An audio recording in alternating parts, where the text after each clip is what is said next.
ಆದ್ರೆ ಪಾರ್ಲಿಮೆಂಟ್ ನಲ್ಲಿ ಹೇಳಿ ಏನೇನ್ ನಡೀತಾ ಇದೆ ಅಂತ ನಿಮ್ಗೆ ಸಂಪೂರ್ಣವಾಗಿ ಬೆಂಬಲ ಮಾಡ್ತೀವಿ. ಎಲ್ಲೋದ್ರು ಆತಂಕವಾದಿಗಳು ಎಲ್ಲೋದ್ರು? Where are those 4 people? 250 kilometre ಒಳಗಡೆ ಬಂದು 26 ಜನವನ್ನ ಕೊಲೆ ಮಾಡಿ ಎಲ್ಲೋದ್ರು? ದೇಶದ ಒಳಗಡೆ ಬಂದ್ರ ಹೊರಗಡೆ ಬಂದ್ರ? ಏನ್ ಅಷ್ಟು ಪೋರಸ್ ಇದೆಯಾ ನಮ್ ಬಾರ್ಡರ್ಸ್? ಎಲ್ಲೋದ್ರು ನಿಮ್ಮ ಅಜಿತ್ ದೋವಲ್, ಜೇಮ್ಸ್ ಬಾಂಡ್? ಎಲ್ಲೋದ್ರು ನಿಮ್ಮ ಅಮಿತ್ ಶಾ ಅವರು? ಅದ್ರ ಬಗ್ಗೆ ಯಾರಾದ್ರೂ ಕೇಳ್ತಾ ಇದಾರ ಸರ್? 4 ಜನ ಎಲ್ಲೋದ್ರು? ಏನ್ ಇಲ್ಲಿ ಕರ್ನಾಟಕಕ್ಕೆ ಬಂದ್ರ, ತೆಲಂಗಾಣಕ್ಕೆ ಹೋದ್ರ, ಬಾಂಗ್ಲಾದೇಶಿಗೆ ಹೋದ್ರ, ಚೈನಾಗ್ ಹೋದ್ರ, ವಾಪಸ್ ಪಾಕಿಸ್ತಾನಿಗೆ ಹೋದ್ರ? ಅಂದ್ರೆ ಇಫ್ ಟೆರರಿಸ್ಟ್ ಆರಾಮಾಗಿ ಬರ್ತಾರೆ, ಆರಾಮಾಗಿ ಹೋಗ್ತಾರೆ ಅಂದ್ರೆ it speaks volumes on the governance and administration of the Modi government. ಈ ವಿಚಾರದಲ್ಲಿ ಏನಾದ್ರು ಮುಚ್ಚಿಡ್ತಾ ಇದಾರ ಅಂತ ನಿಮ್ಗೆ ಅನ್ಸುತ್ತಾ?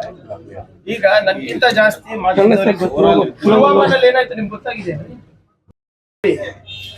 ಒಂದು ಪ್ರೆಸ್ ಮೀಟ್ ಎದುರಿಸ್ಲಿ ಸಾಕು.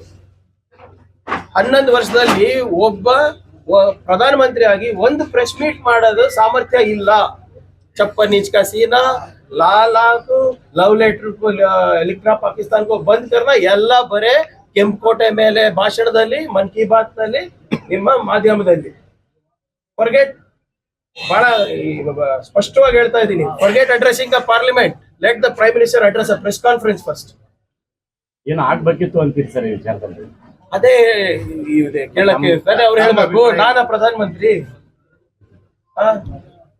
ನಾವಂತೂ ಹೇಳಿದೀವಲ್ಲ ಇವ್ರೆ, ನೀವು ಇದಕ್ಕೆ ಹೋದ್ರು ರೆಡಿ.